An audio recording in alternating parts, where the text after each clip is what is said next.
Nëse kujtohet në Kur'an, kemi përmend që Meriemja është e vlerësuar. Inna Allah astafaki wa tahharaki wastafaki ala nisa'il alamin. O Meriemje, Allahu të ka përzgjedh, të ka dëlir dhe të ka përzgjedh nga mesi grave të botës. Edhe në hadithet e Muhamedit alayhi salatu wassalam, ne kemi argumente që na flasin se si Meriemja vërtet ka qenë prej grave të përzgjedhura. Pejgamberi alayhi salatu wassalam ka thonë: "Khairu nisaiha Maryamu ibnatu Imran." Gruaja më e mirë e kohës së vet ka qenë Meriemja. Wa khairu nisaiha Khadija.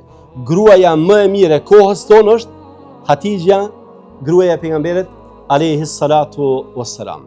Pra, edhe në hadithe është dëshmu kjo vlerë të cilën e ka pas Meriemja.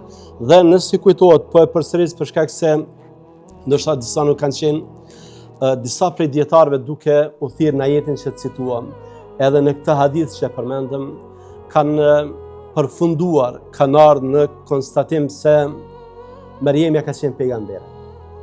Natyrisht që ky nuk është mendimi i xhumhurit, i pjesës dërmuese të dietarëve, është thjesht një mendim i cili është bazuar në ajet dhe në hadith, por që nuk është i saktë.